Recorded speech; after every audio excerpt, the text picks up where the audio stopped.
Today, I'm going to show you 3 counterintuitive steps to unlock unlimited amounts of motivation that I guarantee you have never heard before. Stay tuned.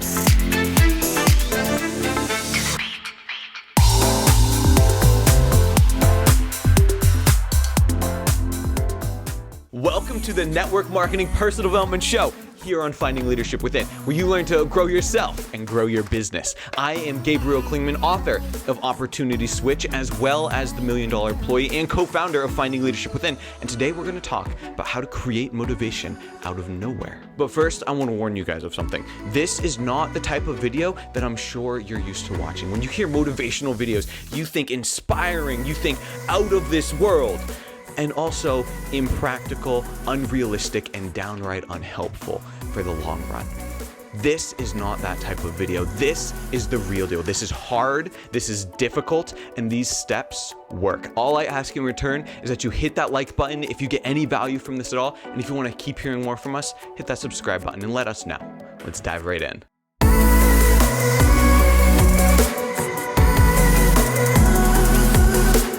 Dwayne "The Rock" Johnson is known for his work ethic. He's known for his motivation and his ability to push through no matter what is going on. So, what can he teach us about motivation? Well, he says for himself, how he motivates himself is he puts himself back in the past, back when he didn't have anything, back when he was just struggling day in and day out just to make enough money to survive. He puts himself as if his back is against the wall. And when his back is against the wall, he has nowhere to go but move forward.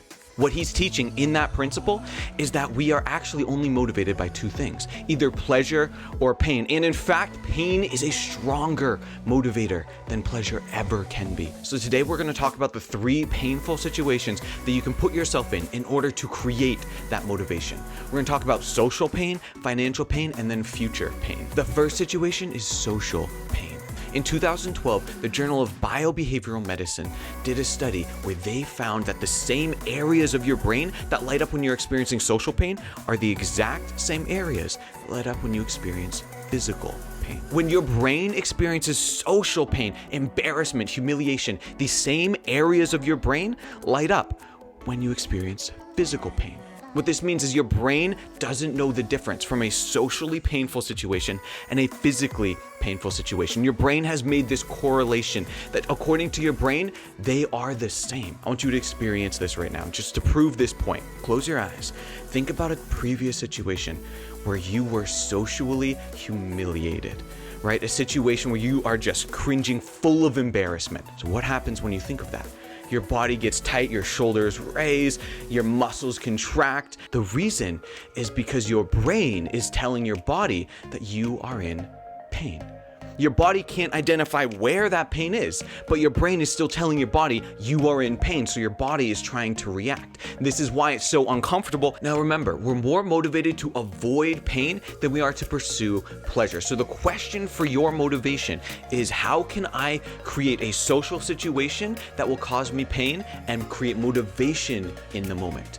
And the best way to do that is through accountability groups. This is really simple. You get together with 3, 4, 5 other people and tell them exactly what steps you are going to take in this next week. What is the outcome that you want and what are the steps that you will take to achieve that? And every week you get together and tell them, did you make it or did you fail?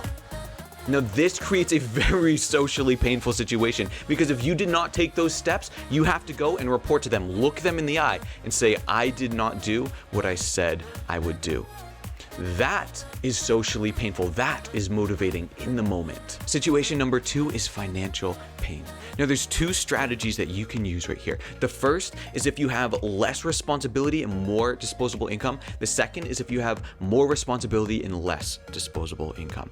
I've personally used both depending on where I was in life. And disclaimer right off the bat, I want to let you guys know, do not try this if you do not already have the appropriate system in place. Talk to your upline, make sure that you already are doing the things that are getting results. You're already bringing in some income and you just need to generate more of it. If you spend your time doing the wrong things, you will get the wrong results. Strategy 1, if you have less responsibility and more disposable income, then pay yourself first.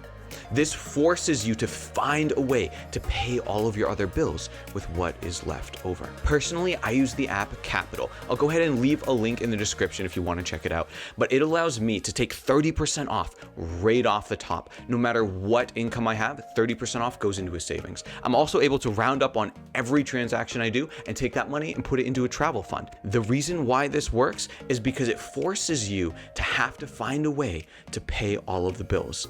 Do you need to change your lifestyle, cancel all of those subscriptions? Or do you need to find a way to make more money? Nothing is more painful and more motivating than having to change the lifestyle you've grown accustomed to. Strategy number 2, if you have high responsibility and low disposable income, go to a high-end store. I'm talking Gucci, Vera Wang, Louis Vuitton, Rolex, something like that, where it is absolutely out of your price range.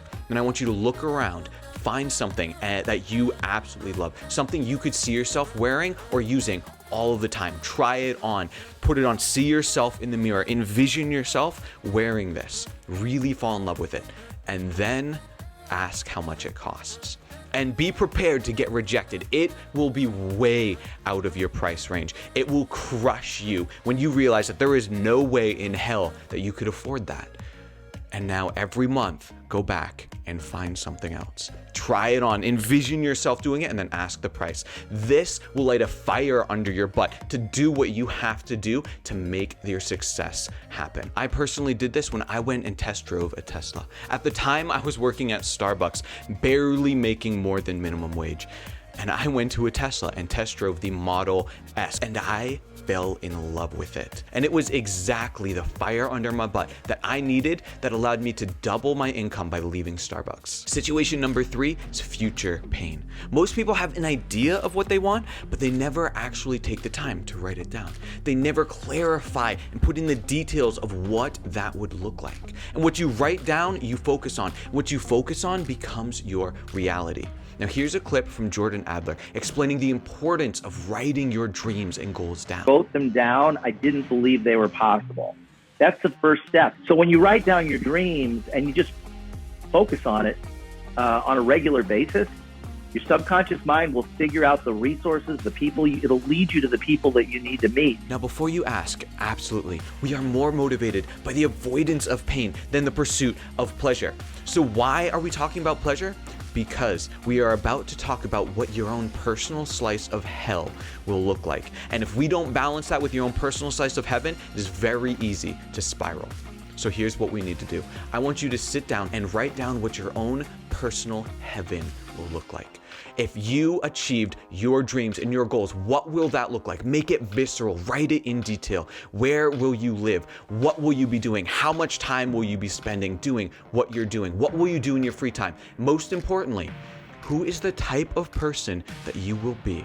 Remember, this is your own personal heaven. I'm talking the best case scenario. Write this down in visceral detail. Now, once you've done that, I want you to take 5, 10, 15, no more than 20 minutes, because I don't want you to spiral. And I want you to talk and write about your own personal slice of hell. What will it look like if over the next 10 years, you don't change? If you don't achieve a single one of your goals over the next 10 years, if you stay exactly where you are over the next 10 years, what will that look like? Who will you become? We all have our personal struggles. We all have our own personal slice of hell. What will that look like for you? We just learned the 3 types of poison you could take to motivate you. We have social, financial, or future. Now, which one should you pick? If you want to motivate yourself today, pick whichever scares you the most. Wherever you feel fear, that's where you should be heading towards. So don't shy away from the things that scare you, because that's where the growth is. If you got any value from this at all, hit that like button. And if you want up-to-date weekly trainings, hit that subscribe button and let us know. I will be right here next week to help you unleash your potential. Until then, grow yourself, grow your business.